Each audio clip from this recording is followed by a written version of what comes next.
भाई साहब इतने दुखी और उदास थे कि मुझे उनसे दिली हमदर्दी हुई, पर मुझे अब अपने ऊपर अभिमान हुआ और आत्मसम्मान भी बढ़ा और भाई साहब ने इसे भांप लिया। उनकी सहज बुद्धि बड़ी तीव्र थी। एक दिन जब भोर का सारा समय मैं ठीक गुल्ली डंडा को भेंट करके ठीक भोजन के समय लौटा,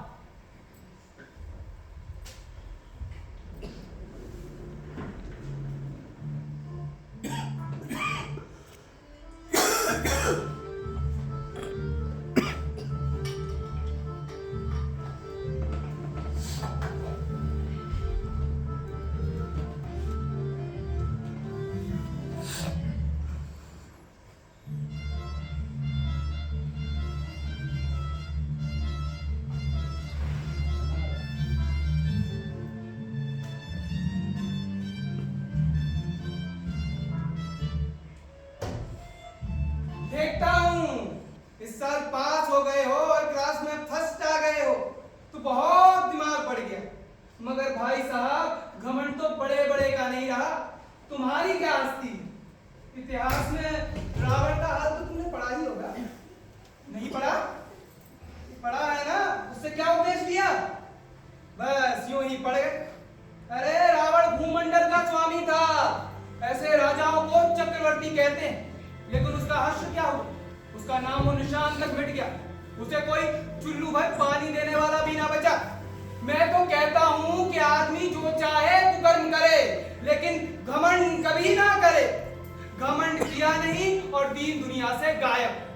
और तुमने तो अभी सिर्फ एक क्लास पास की है, अभी से तुम्हारा सिर फिर गया। तब तो तुम पढ़ चुके। ये समझ लो कि तुम अपनी मेहनत से पास नहीं हुए, बल्कि अंधे के हाथ बटेर लग गया। और बटेर बार बार नहीं लगा करते। ये जो तुम गुल्ली डंडा खेलते रहते हो ना, उसमें भी तो अंधा छोटा निशाना पड़ जाता है। इससे कोई अच्छा खिलाड़ी हो जाता है? नहीं, अच्छा खिलाड़ी वही है जिसका निशाना कभी ना चूके। पर आप भी तो मेरे खेलों ने तो मचा। मेरी क्लास में आओगे ना तो दांतों पे पसीना आ जाएगा। जब अलजेब्रा और ज्योमेट्री के लोहे के चने चबाने पड़ेंगे, इंग्लिस्तान का इतिहास पढ़ना पड़ेगा। अरे 8 हेनरी गुजर चुके हैं। कौन सा कांड किस हेनरी ने किस समय किया था, ये याद रखना आसान समझते हो? अरे 7वें हेनरी की जगह अगर 8वां लिख दिया तो सारे नंबर कट। एक भी नंबर नहीं देते ये लोग। भाई ज्योमेट्री तो भगवान का कहर है। भाई आ बा जा की जगह आ जा बा लिख दिया तो सारे नंबर कट, एक नंबर नहीं मिलता। भाई आ बा जा बा, इसमें क्या फर्क है?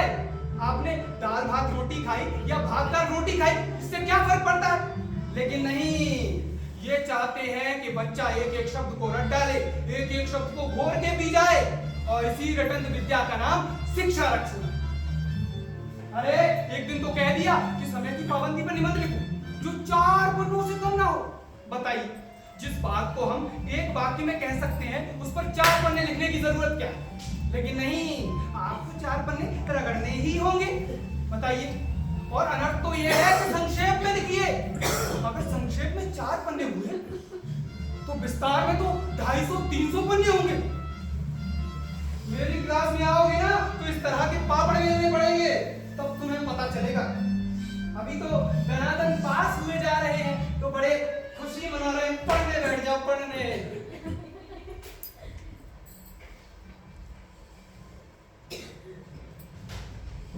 स्कूल का समय निकट था, नहीं ईश्वर जाने ये उपदेश माला कब समाप्त होती। अरे जब पास होने पर इतना तिरस्कार हो रहा है तो फेल हो जाने पर तो ना जाने प्राण ही ले लिए जाए। अरे स्कूल छोड़कर नहीं भागा, बस यही ताज्जुब है। और भाई साहब ने जो अपनी पढ़ाई का भयंकर चित्र मेरे सामने खींचा, उसने मुझे भयभीत कर दिया। लेकिन इतने तिरस्कार के बाद भी पुस्तकों में मेरी अरुचि ज्यों की त्यों बनी रही। खेल कूद का कोई अवसर हाथ से नहीं जाने देता। पढ़ता भी मगर बहुत कम, बस इतना कि क्लास में जलील ना होना पड़े और रोज का टास्क पूरा हो जाए। और फिर सालाना इम्तिहान हुए, फिर सालाना इम्तिहान और रिजल्ट आया।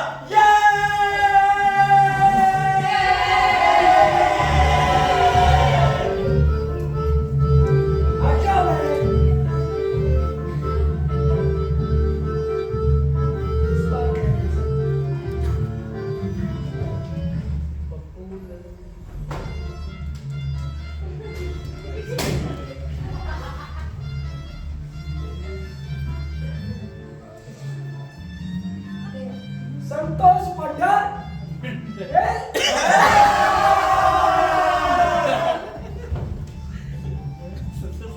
हमारी बूटा संतोष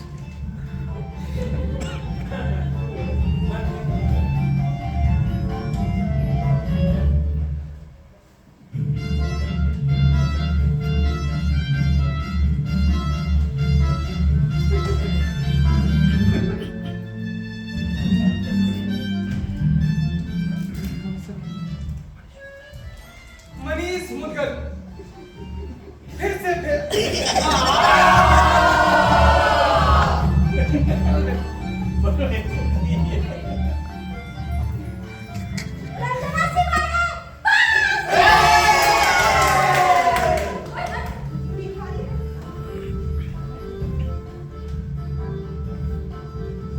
प्रियंका जान, मैं पास हो गई।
फिर फेल हो गए। मैंने बहुत मेहनत ना की थी, पता नहीं कैसे कक्षा में अव्वल आ गया और भाई साहब कोर्स का एक एक शब्द चाट गए। 4 बजे बोर्ड से इधर और 10 बजे क्लास से उधर। स्कूल जाने से पहले मुद्रा कांतिहीन हो गई थी, मगर बेचारे फेल हो गए। और मेरे मन में एक कुटिल भावना आई कि भाई साहब 1 साल और फेल हो जाए तो मैं उनके बराबर आ जाऊंगा, फिर वो किस आधार पर मेरी फजीयत कर सकेंगे। लेकिन मैंने इस कुटिल विचार को अपने दिल से बलपूर्वक निकाल दी। आखिर वो मुझे मेरे हित के लिए ही तो डांटते हैं। उस वक्त मुझे अप्रिय लगता है, लेकिन अगर वो मुझे नहीं डांटेंगे तो क्या इतने अच्छे नंबरों से मैं पास हो पाऊंगा। और एक दिन संध्या के समय हॉस्टल से दूर मैं पतंगे उड़ाने बेतहाशा दौड़ रहा था। आंखें आसमान की ओर थी और मन पते कागज गामी की ओर। बालकों की पूरी सेना लग्गे और झाड़ेदार बांस लिए दौड़ी चली आ रही थी।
इन बाजारी लोगों के साथ घूमते हुए तुम्हें शर्म नहीं आती? तुम अब छोटी क्लास में नहीं आए हो, बल्कि बड़ी क्लास में आ गए हो। कुछ तो अपनी पोजीशन का ख्याल रखा करो। अरे एक जमाना था जब लोग 8वीं क्लास में आकर तहसीलदार एसडीएम बन जाया करते थे, लेकिन तुम शर्म ही नहीं आती। अरे सम्मान ही ले लो, उन्होंने कोई क्लास पास नहीं की, लेकिन उन्हें हमसे ज्यादा तजुर्बा है, हमसे ज्यादा जानती है वो। और अपने हिमांशु सर को ले लो, उन्होंने पीएचडी की है पंजाब यूनिवर्सिटी से और 2 गोल्ड मेडल के साथ। लेकिन उनके घर का इंतजाम कौन करता है? उनकी बूढ़ी माँ। पहले वो खुद घर का इंतजाम किया करते, कर्जदार रहते थे, खर्च पूरा ही नहीं पड़ता था। लेकिन जब से उनकी माता जी ने ये प्रबंधन संभाला है ना, तब से घर में लक्ष्मी आ गई। तो अपने दिल से ये गुरूर निकाल डालो कि तुम मेरे समीप आ गए हो और अब स्वतंत्र हो। मेरे देखते हुए तुम बेराह नहीं चल पाओगे।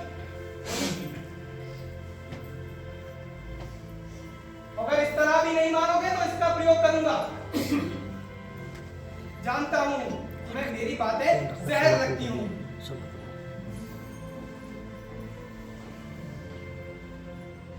भाई साहब के प्रति मेरे मन में श्रद्धा उत्पन्न हुई और मैंने विनम्र आंखों से कहा,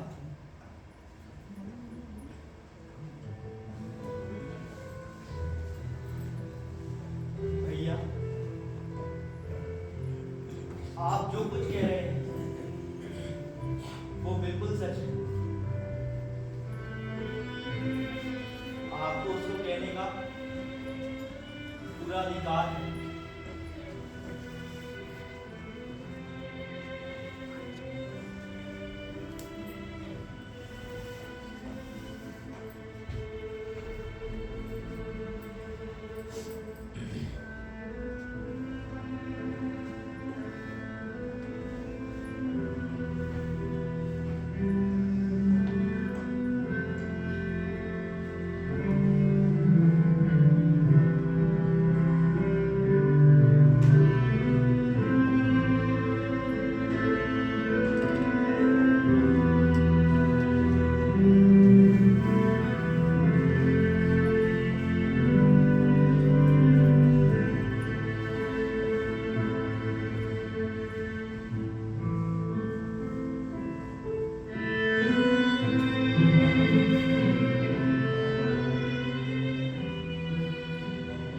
छोड़ दे। मैं तुझे पतंग उड़ाने के लिए मना नहीं करता। मेरा भी जीवन चाहता है, लेकिन क्या करूं? अगर खुद मेरा हाथ चलूंगा तो तेरी रक्षा कैसे करूं? अम्मा और दादा ने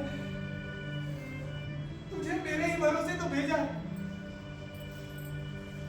तुझे कैसे मेरा आ जाने दूं? तू मेरा ही तो कर्तव्य है।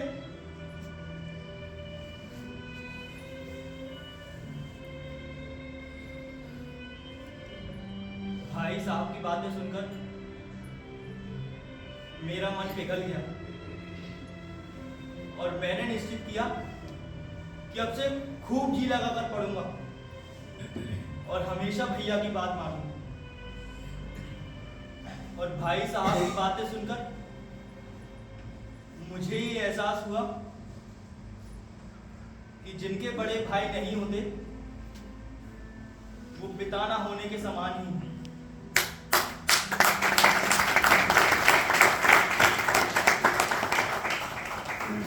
संयोग से उसी वक्त एक कटी हुई पतंग हमारे ऊपर से लगी और भाई साहब कदम में है ही वो दौड़े और उसे उछलकर पकड़ लिया।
नाट्यशास्त्र ऐसा विषय है, ऐसा ग्रंथ है जिसमें समस्त कलाओं का समावेश है।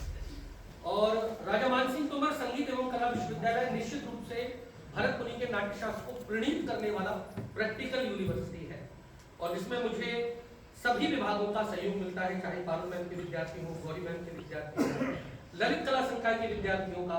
तो ये जो क्राफ्ट देख रहे हैं आप, ये ललित कला संकाय के विद्यार्थियों के मार्गदर्शन में उन्होंने भी और हमारे बच्चों ने भी मिलकर बनाया। जितना भी आप देख रहे हैं सबका सहयोग मिलता है।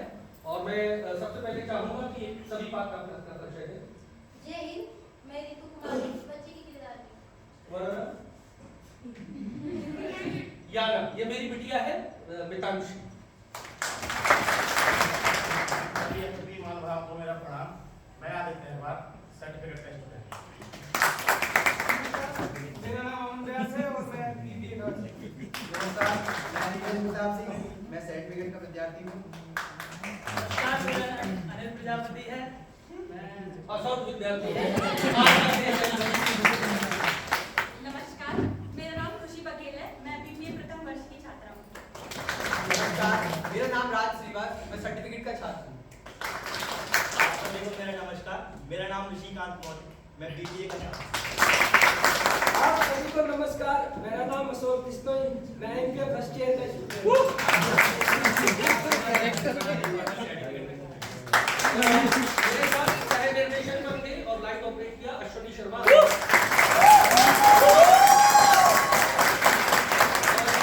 सहयोग प्रदान किया हमारे ज्येष्ठ फैकल्टी, हमारे पीएचडी स्कॉलर नरेंद्र सिंह। और हिंदी भाई साहब से आग्रह करूंगा कृपया मंच पर आए। जोरदार करतल बनी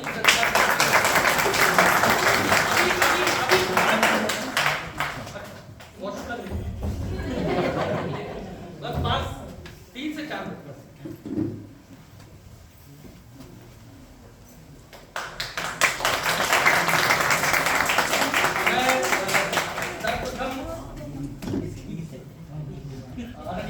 भाई साहब से आग्रह करूंगा कि भरत मुनि स्मृति दिवस के अवसर पर और इस नाटक के मंचन के अवसर पर 2 शब्द करें। मेरे ख्याल से नाटककार को माइक की जरूरत नहीं पड़ेगी, इतने बड़े कॉन्सर्ट में, क्योंकि आवश्यकता भी नहीं है। लेकिन सबसे पहले मैं हिमांशु जी को बहुत बहुत बधाई देना चाहूँगा कि आज मुनि स्मृति दिवस के अवसर पर इतना सुंदर नाटक हमें देखने का अवसर मिला है। और चूंकि ये नाटक बहुत ऐतिहासिक नाटक है और आज से लगभग 100 वर्ष पहले लिखा गया होगा, लेकिन आज भी आज के परिप्रेक्ष्य में भी वो जीवन है। तो निश्चित रूप से आज हमने नाटक यहाँ पर प्रस्तुत किया, तो सभी कलाकारों को बहुत बहुत बधाई। तो मैं समझ सकता हूँ कि कितनी मेहनत और कितनी जद्दोजहद एक नाटककार को करनी पड़ती है। संसाधनों को लेकर चाहे किसी भी तरह की चीज़ की बात करूँ तो निश्चित रूप से बहुत मेहनत का काम है। दूसरा, जैसे भरत मुनि स्मृति दिवस आज है, तो मैं कहना चाहूँगा कि भरत मुनि जी ने केवल नाट्यशास्त्री नहीं बल्कि संगीत परंपराओं को लेकर भी बहुत सारा लिखा है। तो मुझे लगता है कि एक नाटककार जो है या एक नाटक अपने आप में संपूर्ण रंगों को समावेश किया हुआ होता है, चाहे तो संगीत हो, जैसा कि बताया कि फाइन आर्ट्स के विद्यार्थियों ने इसमें सहयोग किया, तो निश्चित रूप से उसका भी सहयोग इसके अंदर लगता है।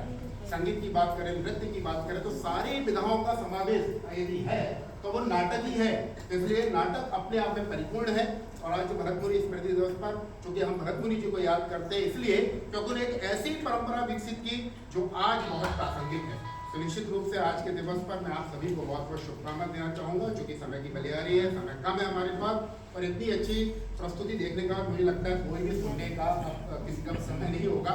तो लेकिन मैं फिर भी आपको बहुत बहुत बधाई देना चाहूँगा कि आपने संस्कार भारती के साथ मिलकर इतना अच्छा संयोजन के साथ इतना अच्छा प्रोग्राम आपने बनाया, प्रस्तुत किया। मैं आपको इस बात में बहुत बहुत बधाई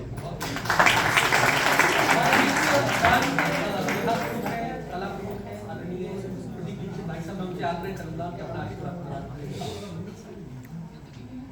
आज भरत मुनि स्मृति दिवस के आयोजन के अवसर पर राजा मानसिंह संगीत एवं कला विश्वविद्यालय ने ये जो नाट्य विभाग ने ये जो आयोजन किया है बहुत ही सुंदर है। और इस अवसर पर आप सभी और हमारे हिमांशु जी विश्वविद्यालय के सभी लोग बहुत ही साधुवाद के माध्यम से आप लोग तो नियमित रूप से अध्ययन करते हैं नाट्य विधा का, और निश्चित रूप से आप भरत मुनि का भी अध्ययन करते होंगे, भरत मुनि के नाट्यशास्त्र का भी अध्ययन करते होंगे। जैसा कि हमारे चंद्रप्रताप जी ने बताया कि भरत मुनि के नाट्यशास्त्र में नाट्यशास्त्र के साथ साथ नाट्यशास्त्र में उपयोग होने वाली सभी विधाओं का समावेश है। अगर देखें तो हम जब नाटक करते हैं तो हमको नृत्य भी आना चाहिए, हमको संगीत भी आना चाहिए, ताल और गायन दोनों ही, हमको आर्किटेक्चर का भी ज्ञान होना चाहिए, हमको चित्रकला का भी ज्ञान होना चाहिए, रंगों के समायोजन और संयोजन का भी ज्ञान होना चाहिए। यानी नाटक एक ऐसी विधा है जिसमें कि सारे विषय समाविष्ट हो जाते हैं और इसीलिए भरत मुनि का नाट्य शास्त्र मेरे ख्याल से विश्व की सर्वश्रेष्ठ धरोहर है जो हमारे नाटक वालों के लिए, और नाटक के अलावा संगीत वाले भी इसका अध्ययन करते हैं। बहुत सारे रागों की इसमें जानकारी दी गई है। तो ऐसी एक स्थिति आप लोगों ने यहाँ पर जो प्रस्तुति की है वो भी इसी नाट्य शास्त्र पर ही आधारित है और इसके लिए आप सभी लोग साधुवाद के पात्र हैं। और भरत मुनि की जयंती या भरत मुनि का स्मृति दिवस हम सामान्यतः माघ पूर्णिमा को मनाते हैं। ये हमारे शास्त्रों में वर्णित है कि भरत मुनि की जयंती माघ पूर्णिमा को होती है। आज मेरे ख्याल से आज पड़वा है और कल ही भरत मुनि जयंती हम लोगों ने मनाई थी। और आयोजन हम अभी कभी भी कर सकते हैं, आयोजन करने के लिए साल भर हमारे पास है और भरत